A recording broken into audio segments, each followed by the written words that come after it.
So again, thank you, Laura. My name is Joaquin Siquez. I'm the Deputy Director for the City of Pasadena Transportation Department. What we'll be presenting today is how we use the StreetLight platform to track traffic trends during the COVID-19 pandemic. Again, a little background on the City of Pasadena. We're located about 7 miles northeast of downtown Los Angeles, and we have a population of 140,000 people, kind of our nighttime population, residential. But as far as a daytime population, we are a destination city with employment centers and several colleges or university campuses, including Caltech, Pasadena City College, and the Fuller Seminary, which almost doubles our daytime population numbers. We are a home of the Rose Bowl Stadium and the annual Rose Parade. And we're also unique in the distinction of having two freeways that terminate within the city. So from the south, we have the State Route 110 that brings traffic into Pasadena from the south, and from the north, we have the 710 Stub Freeway. So as we started using StreetLight platform a couple years ago and looked at how that gap in the freeway system really generated traffic within the city, and a lot of that was really, our goal was to show how we are trying to maintain that traffic on our arterials or collector streets and not having as much impact to our neighborhood residential streets through our neighborhood traffic management programs. So initially we had run some analysis for cut-through traffic of the State Route 110 onto neighborhood streets. We've also used the platform for citywide cut-through traffic flows, looking at different entrance points and exit points from the ramps, and where that traffic goes to our adjacent neighborhoods and cities that people drive through Pasadena to get to those cities. And we've taken a close look at that 710 freeway ramp analysis for the freeway stub. But really our purpose today is to talk about how we've used the StreetLight platform with respect to the COVID-19 timeframe and the traffic components or tracking traffic during that COVID-19 time. So that's what the focus of our presentation will be on. Following the March Safer at Home order, we noticed a reduction in volumes and an increase in speed on many of our arterials. And this was anecdotal, and I think we've seen this quite a bit through in different cities as you saw the trends in traffic. But we wanted a way to be able to quantify that information and really track those trends. So in addition, as part of our response plan to COVID-19, with restaurants not being able to serve indoor dining, we converted many of our streets to provide outdoor dining by providing K-rail and areas for restaurants to move onto the street. And this really meant changing the roadway network. So we removed travel lanes to accommodate that. And we wanted to be able to not only manage the traffic flow and monitor the traffic flow, but also wanted to be able to manage the traffic speeds by using various traffic signal timing techniques throughout the city to reduce that speed on these corridors and a lot of our arterials, not just the ones that we had the on-street dining. So our challenge was, how do we efficiently monitor traffic volumes and speed citywide? And the solution that we used through StreetLight was a segment analysis tool. So what I'll do now is hand it over to Hai Lau, and he will describe the analysis and the results. Thanks, Joaquin. I'm Hai, the part of the Pasadena team. As Joaquin mentioned, we were looking how to evaluate speed and traffic throughout the city due to the COVID-19 impacts. And we looked at StreetLight data, and the segment analysis was what was applicable.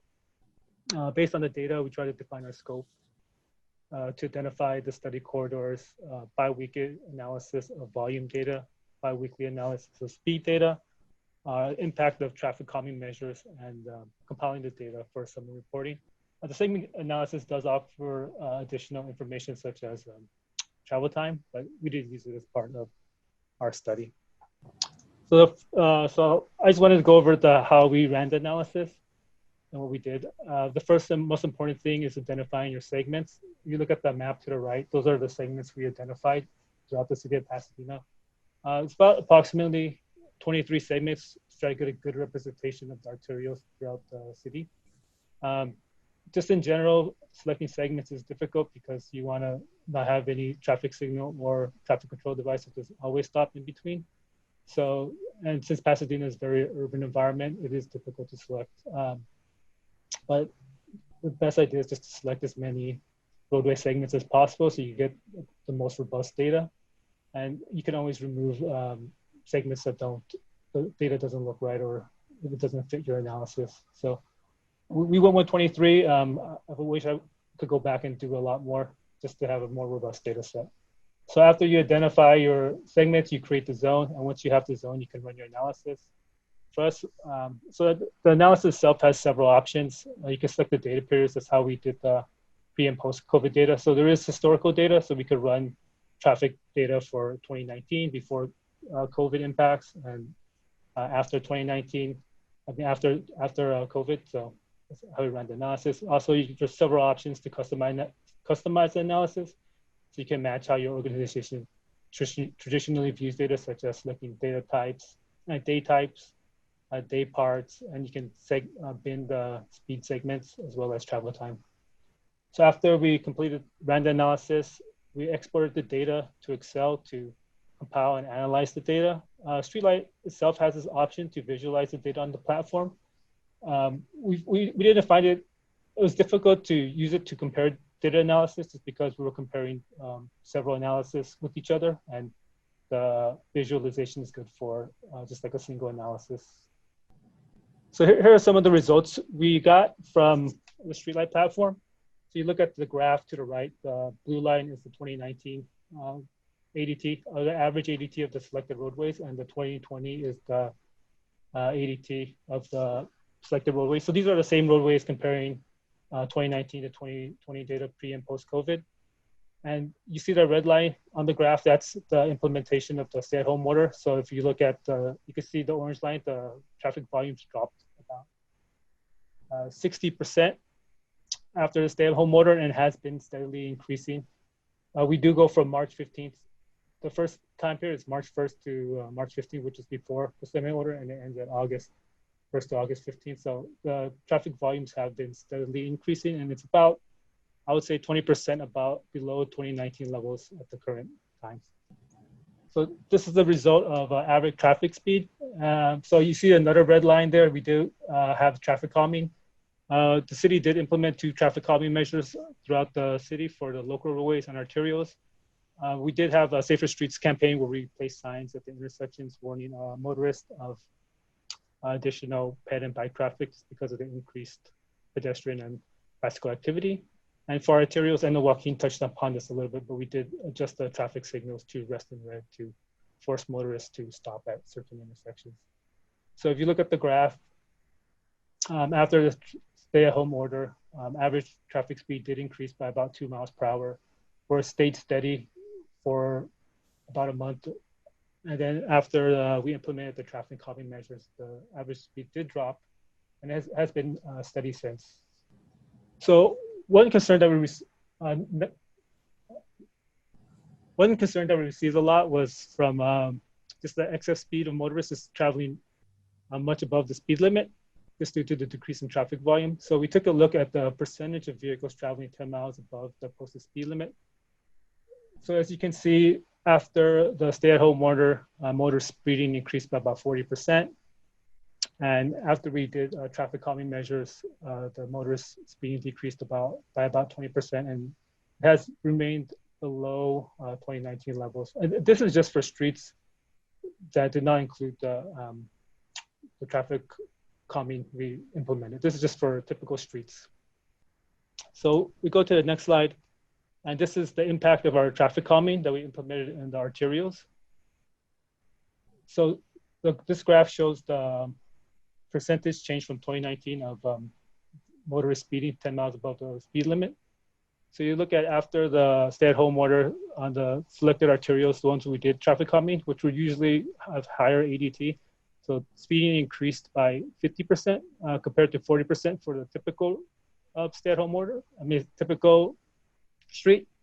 And after we implemented the traffic calming on those certain roadways, the speeding decreased by 60% compared to 40% to the typical roadway. So it's good to use the streetlight so we can see how our traffic calming actually worked in this case. So it was a good visualization. So StreetLight benefits. So StreetLight is a cloud-based software, has allowed us to continually running analysis remotely and at home, so which is really useful. We don't have to hire traffic counters to go out there and analyze data. The vehicle updates have been at a good cadence for us to understand what is happening close to real time. The data has about a month lag time, so right now the data is update to end of August. And the data is comparable and available at the right levels to understand trends.